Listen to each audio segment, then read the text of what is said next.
Savez-vous ce qui arrive quand un fils désobéit à son père le jour où les esprits écoutent? Bakary Diallo, 22 ans, fils aîné du chef de Dialakoro, l'a appris d'une manière qu'aucun homme ne devrait connaître. Ce matin-là, alors que le soleil se levait sur les rives du fleuve Bafing au Mali, il a brisé un serment sacré pour sauver 300 âmes. Et ce soir-là, quand la lune s'est levée rouge comme du sang séché, son propre père l'a maudit devant tout le village assemblé, invoquant les ancêtres avec une voix si terrible que même les baobabs ont frémi. Mais voici la question qui hante encore les nuits de Dialakoro: un fils peut-il avoir raison contre son père quand les deux respectent les lois des anciens? Le village de Dialakoro s'étendait le long du Bafing comme un serpent assoupi, ses cases rondes en banco respirant la chaleur du matin. L'odeur du mil grillé se mêlait à celle de la terre rouge que les femmes balayaient devant leurs portes, traçant des arabesques dans la poussière. Bakary se tenait devant la forge de son oncle Mamadou, le torse luisant de sueur, les mains calleuses agrippant le marteau qui frappait le fer incandescent. Chaque coup résonnait comme un tam-tam, régulier, obstiné. Son oncle disait toujours: le fer qui refuse de plier sous le marteau finit brisé dans le feu. Mais Bakary avait hérité autre chose du sang des Diallo: l'obstination de son père Sékou, le chef du village, un homme dont la parole était loi depuis 30 ans. Sékou Diallo régnait sur Dialakoro comme le baobab règne sur la savane par l'ancienneté, la sagesse, et une autorité que personne ne songeait à contester. Ses dreadlocks grises tombaient jusqu'à ses épaules comme des racines de l'arbre sacré. Chaque matin, il siégeait sous le grand fromager du conseil, entouré des 7 anciens, rendant la justice, arbitrant les conflits, perpétuant les traditions que ses propres ancêtres lui avaient transmises. Il avait élevé Bakary avec une main de fer: un chef doit d'abord obéir avant de commander. Les lois des ancêtres ne se discutent pas. Elles se vivent. Et la plus sacrée de ces lois, celle gravée dans la mémoire collective de Dialakoro depuis cette génération, interdisait formellement de traverser le Bafing pendant la saison des crues. Car dans ces eaux gonflées dormait Pharaon, l'esprit du fleuve, et le déranger signifiait la mort. Mais ce jour-là, alors que Bakary martelait le fer dans la chaleur étouffante, un cri déchira l'air. Puis un autre. Et soudain, tout le village se précipita vers la rive ouest où les enfants jouaient. Bakary laissa tomber son marteau et courut. Ce qu'il vit le figea sur place, de l'autre côté du Bafing, gonflé par 3 jours de pluie torrentielle, le village de Kounima, leur village frère, était en train de disparaître sous les eaux. Le barrage de boue qui protégeait leur case avait cédé. Des femmes criaient, tenant leur bébé au-dessus de leur tête. Des vieillards s'accrochaient au toit de paille. Des enfants se noyaient dans le torrent boueux. 300 personnes allaient mourir si personne n'agissait dans l'heure. Bakary se tourna vers son père qui venait d'arriver, le visage de pierre. « Père, il faut traverser. Nous devons les sauver. » Sékou Diallo posa sur son fils un regard qui aurait pétrifié un lion. La loi des ancêtres dit: quand le fleuve gonfle, l'homme s'incline. Nous ne traversons pas pendant les crues. Jamais. C'est Pharaon qui décide qui vit et qui meurt. Mais ce sont nos frères. Nos sœurs. Des enfants. Les lois ne se plient pas devant l'émotion, trancha Sékou. Si nous les brisons, les esprits nous puniront tous. Que 300 meurent aujourd'hui ou que 3000 meurent demain par la colère de Pharaon, lequel choisis-tu? Les anciens hochèrent gravement la tête. Les villageois, déchirés entre la compassion et la terreur, restèrent immobiles. De l'autre côté, les cris d'agonie montaient. Bakary regarda son père, puis le fleuve, puis les corps qui commençaient à flotter. Quelque chose se brisa en lui. Il pensa à Kadiatou, la petite fille de Kounima qui lui apportait toujours des mangues. Il pensa à Mamadou, le vieux tisserand qui lui avait appris à tresser les paniers. Il pensa que si les ancêtres avaient vraiment voulu que ces gens meurent, pourquoi lui avaient-ils donné des bras assez forts pour ramer, un cœur assez grand pour ressentir leur douleur? « Pardon, père, dit-il d'une voix qui tremblait. Mais je ne peux pas les regarder mourir. » Il se tourna, arracha une pirogue amarrée à un pilier, et sauta dedans. La foule haleta. Son père rugit: « Bakary!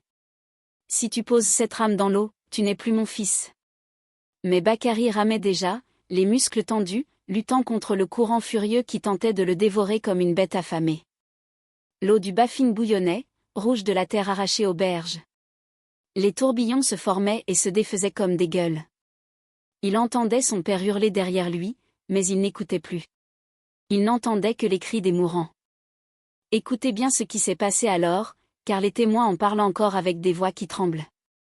Bakary atteignit l'autre rive comme porté par une force qui n'était pas la sienne. Il sauta dans l'eau jusqu'à la taille, attrapa un enfant qui coulait, puis un autre, puis une vieille femme agrippée à une branche. Il cria aux hommes de Kunima, formez une chaîne. Passez-moi les enfants. Et pendant 1 heure qui parut durer une vie, il fit la navette entre les 2 rives, bravant le courant, bravant Pharaon lui-même. D'autres jeunes de Dialakoro, inspirés par son courage, sautèrent dans d'autres pirogues. Son oncle Mamadou fut le premier. Puis Youssouf, puis Sédou. La loi des ancêtres se fissurait comme une digue devant le torrent de la compassion. Quand le soleil commença à décliner, 270 personnes de Kunima avaient été sauvées. 30 étaient mortes, emportées avant qu'on ne puisse les atteindre. Bakary s'effondra sur la rive de Dialakoro, tremblant d'épuisement, le corps couvert de boue et de sang où les branches l'avaient lacéré. Autour de lui, les rescapés de Kunima pleuraient de gratitude. Les mères pressaient leurs enfants sauvés contre leur poitrine. Les vieillards baisaient les mains de Bakary.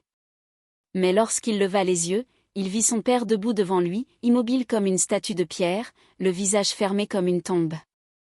« Père » commença Bakary. Sékou leva la main pour le faire taire. Sa voix, quand il parla, était froide comme l'eau d'un puits en janvier. « Tu as désobéi. Tu as brisé la loi sacrée. Tu as mis tout Dialakoro en danger de la colère de Pharaon. » Il se tourna vers les 7 anciens qui s'étaient rassemblés. Convoquez le conseil. Au coucher du soleil. Sous le fromager. Les heures qui suivirent furent les plus longues de la vie de Bakary. Il se lava dans le fleuve, ce fleuve qu'il avait défié, et enfila une tunique propre. Sa mère Aminata vint le voir, les yeux rouges. « Mon fils, pourquoi n'as-tu pas écouté ? Ton père ne peut pas revenir sur sa parole devant tout le village. S'il le fait, il perd son autorité. Et s'il ne le fait pas ?» Elle ne termina pas sa phrase, mais Bakary comprit. Les murmures couraient déjà dans Dialakoro. Certains disaient qu'il était un héros. D'autres qu'il était un fou qui avait condamné le village. Les rescapés de Kunima le bénissaient. Les traditionalistes de Dialakoro le maudissaient déjà. Quand le soleil toucha l'horizon, teintant le ciel de rouge et d'or, tout Dialakoro se rassembla sous le fromager sacré. Les tam-tams battaient un rythme funèbre. Sékou Diallo siégeait au centre, entouré des 7 anciens. Bakary se tenait debout devant eux, seul, le cœur battant comme les ailes d'un oiseau en cage. Son père parla d'une voix qui porta jusqu'aux dernières rangées. « Bakary Diallo, mon fils, tu te tiens accusé d'avoir violé la loi la plus sacrée de nos ancêtres. En désobéissant, tu as mis en danger l'équilibre spirituel de ce village. Que dis-tu pour ta défense ?» Bakary leva les yeux vers son père. Dans ce regard, il n'y avait ni défi ni repentir. Seulement une tristesse immense. « Père, je ne nie pas avoir brisé la loi. Mais je voudrais demander ceci, quand les ancêtres ont fait cette loi, était-ce pour nous protéger ou pour nous rendre aveugles à la souffrance ? J'ai vu des enfants se noyer. J'ai entendu des mères crier. Si j'avais obéi à la loi et fermé mes oreilles, aurais-je été un homme digne de nos ancêtres ? » Il respira profondément. Les anciens disent, celui qui voit le feu et ne crie pas est complice de l'incendie. J'ai vu le feu. J'ai crié. Et j'ai agi. Un murmure parcourut l'assemblée. L'ancien Boubacar se leva, le plus vieux du conseil, 103 ans d'âge. Sa voix chevrotait mais ses mots tranchaient, le garçon parle bien. Mais la loi ne se discute pas avec de belles paroles. Pharaon attend son tribut. Si nous ne le punissons pas, le fleuve prendra sa vengeance sur nous tous. Les autres anciens hochèrent la tête. Sékou Diallo ferma les yeux. Quand il les rouvrit, Bakary il eut quelque chose de terrible. Son père savait que Bakary avait raison dans son cœur, mais la loi était la loi, et un chef ne pouvait pas la plier, même pour son propre fils. Bakary Diallo, dit Sékou d'une voix qui se brisa imperceptiblement, pour avoir violé la loi sacrée du fleuve, je te bannis de Dialakoro pour cette saison des pluies. La foule haleta.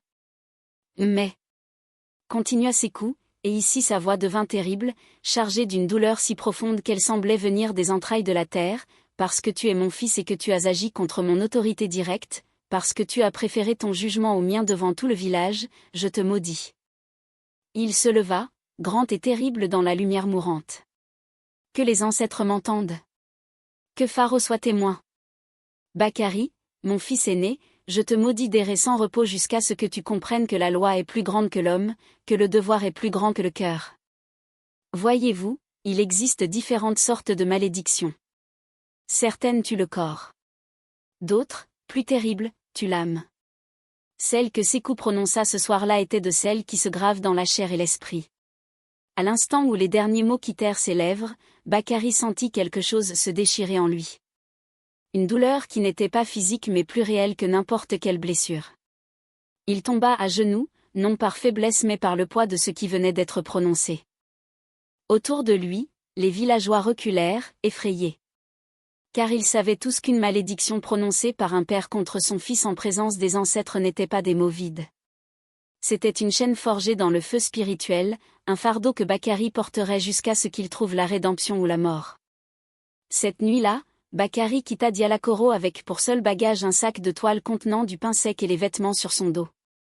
Sa mère pleurait en silence. Ses frères et sœurs n'osaient pas le regarder. Seul son oncle Mamadou vint jusqu'à la lisière du village.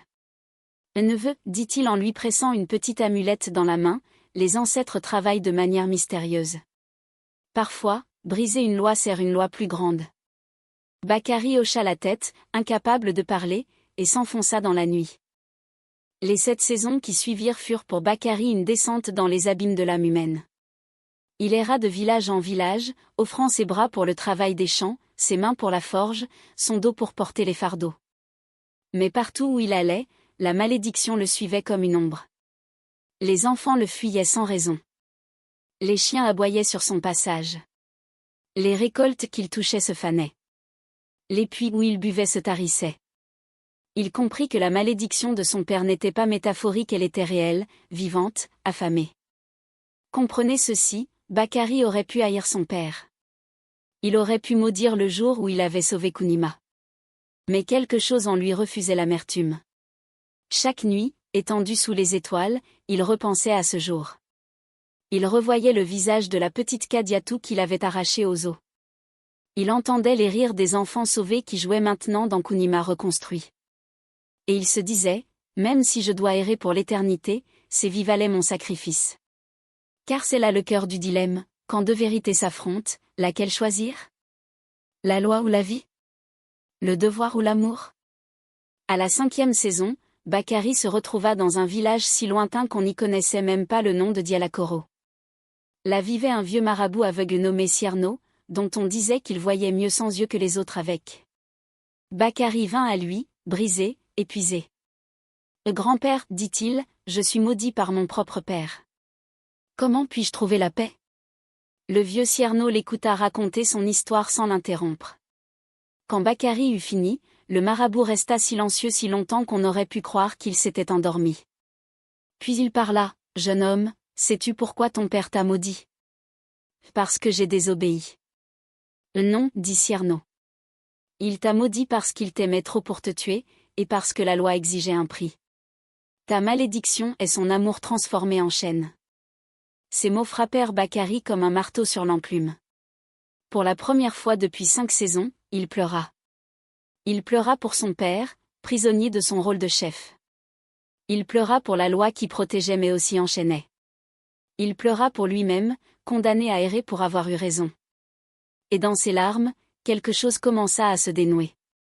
Le marabout posa sa main noueuse sur la tête de Bakari, « La malédiction ne se lèvera pas tant que tu ne comprendras pas que toi et ton père aviez tous les deux raison. Et tous les deux tort. Retourne à Dialakoro.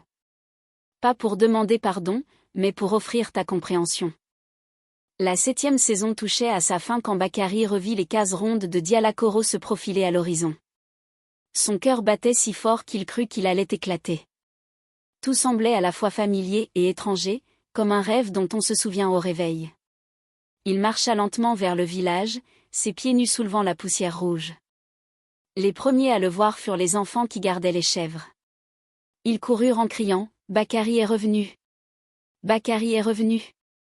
Les villageois sortirent de leurs cases, incrédules. Sa mère le vit et tomba à genoux, les mains levées vers le ciel en signe de gratitude. Ses frères et sœurs l'entourèrent. Mais Bakari ne regardait qu'un seul homme. Sékou Diallo se tenait sous le fromager sacré, exactement comme cette saison plus tôt. Mais il avait vieilli. Ses dreadlocks étaient maintenant complètement blanches. Son dos, autrefois droit comme un pilier, était légèrement courbé. Et dans ses yeux, Bakari vit quelque chose qu'il n'y avait jamais vu, le doute. Père et fils se regardèrent à travers la distance qui les séparait, une distance plus grande que toutes les terres que Bakari avait parcourues. Puis, lentement, Bakari s'agenouilla. Pas en signe de soumission, mais en signe de respect. « Père, dit-il d'une voix claire qui porta à travers tout le village silencieux, je suis revenu. Pas pour dire que j'avais raison. Pas pour demander que tu admettes avoir eu tort. Je suis revenu pour dire ceci, tu as fait ce qu'un chef devait faire. Tu as maintenu la loi alors que ton cœur de père saignait. Et moi, j'ai fait ce qu'un homme devait faire. J'ai sauvé des vies alors que mon devoir de fils était de t'obéir. Nous avons tous les deux payé le prix de nos choix. Ta malédiction m'a appris que la loi existe pour protéger la communauté. Mon exil t'a peut-être appris que la loi doit parfois s'incliner devant la vie. Père, je ne te demande pas de lever ta malédiction. Je te demande de me permettre de la porter ici, à Dialakoro, en servant notre peuple. Écoutez bien ce qui se passa alors, car c'est là que les esprits parlent. Un silence total tomba sur Dialakoro. Les oiseaux cessèrent de chanter.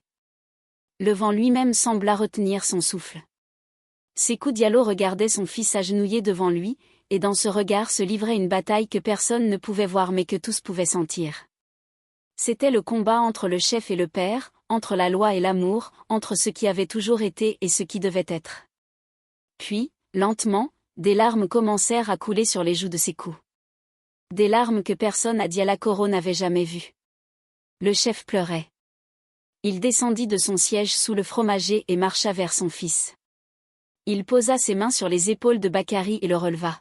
« Mon fils, dit-il, et sa voix tremblait comme une feuille dans la tempête, les ancêtres m'ont parlé dans mes rêves pendant ces 7 saisons. Ils m'ont montré qu'Unima reconstruit. Ils m'ont montré les enfants que tu as sauvés, devenus adultes, ayant leurs propres enfants. Ils m'ont montré que parfois, les lois que nous créons pour protéger la vie doivent être brisées, pour protéger la vie. » Il leva les yeux vers le ciel où la lune commençait à poindre. « Que les ancêtres m'entendent. Que Pharaon soit témoin. La malédiction que j'ai prononcée contre Bakari, mon fils, je la lève. Car il a appris ce que je devais moi-même apprendre, que l'obéissance aveugle n'est pas la sagesse, et que la désobéissance courageuse n'est pas la rébellion. » À l'instant où ces paroles furent prononcées, Bakari sentit quelque chose se briser en lui, mais cette fois, c'était la chaîne qui l'avait lié pendant cette saison. Un poids qu'il avait porté si longtemps qu'il en avait oublié la lourdeur s'envola comme fumée au vent. Autour d'eux, les villageois éclatèrent en cris de joie. Les tam-tams commencèrent à battre, non plus un rythme funèbre mais une célébration. Les femmes entonnèrent des chants. Les hommes levèrent leurs mains vers le ciel. Et dans le fleuve Bafigne, là où les eaux s'étaient calmées avec le temps, on raconte que Pharaon lui-même sourit. Cette nuit-là, Dialakoro fêta jusqu'à l'aube. Mais le plus beau moment vint quand Sékou réunit le conseil des anciens et dit, à partir de ce jour, la loi du fleuve change. Pendant les crues, on ne traverse pas, sauf si des vies sont en danger. Car nos ancêtres nous ont donné les lois pour protéger la vie, pas pour la sacrifier. L'ancien Boubacar, celui qui avait appelé à la punition de Bakari, se leva. Tous pensaient qu'il allait protester. Mais il dit, il a fallu qu'un jeune homme désobéisse pour que nous, les vieux, comprenions que la sagesse n'est pas dans la rigidité mais dans l'équilibre. La loi est acceptée. Les années qui suivirent transformèrent Dialakoro. Bakari devint un pont entre l'ancien et le nouveau, respectant les traditions mais sachant quand les questionner. Quand Sékou mourut, vieux et paisible, c'est Bakari qui prit sa place sous le fromager. Et le premier jugement qu'il rendit fut pour un jeune homme qui avait brisé une loi ancestrale pour sauver un étranger. Bakari écouta, regarda son conseil divisé, et dit, « Les lois nous guident, mais l'amour nous transforme. Parfois, Le plus grand respect qu'on peut montrer à nos ancêtres est de comprendre l'esprit de leurs lois, pas seulement leurs lettres. Voilà, mes enfants, l'histoire de Bakary qui fut maudit par son père pour avoir sauvé un village. Retenez ces vérités que les ancêtres ont gravées dans cette histoire: le baobab qui refuse de plier sous le vent se brise, mais celui qui plie trop perd sa dignité. Entre deux vérités, choisis toujours la vie. La malédiction d'un père prononcée par amour peut devenir la plus grande bénédiction d'un fils. Que cette histoire vous rappelle que parfois, faire ce qui est juste exige de briser ce qui est établi, et que le véritable courage n'est pas dans l'obéissance aveugle ni dans la rébellion gratuite, mais dans le choix conscient de suivre sa conscience, même quand le prix en est terrible. Que les ancêtres bénissent votre chemin, et que vous ayez la sagesse de savoir quand obéir et quand, comme Bakary, choisir l'amour plutôt que la loi.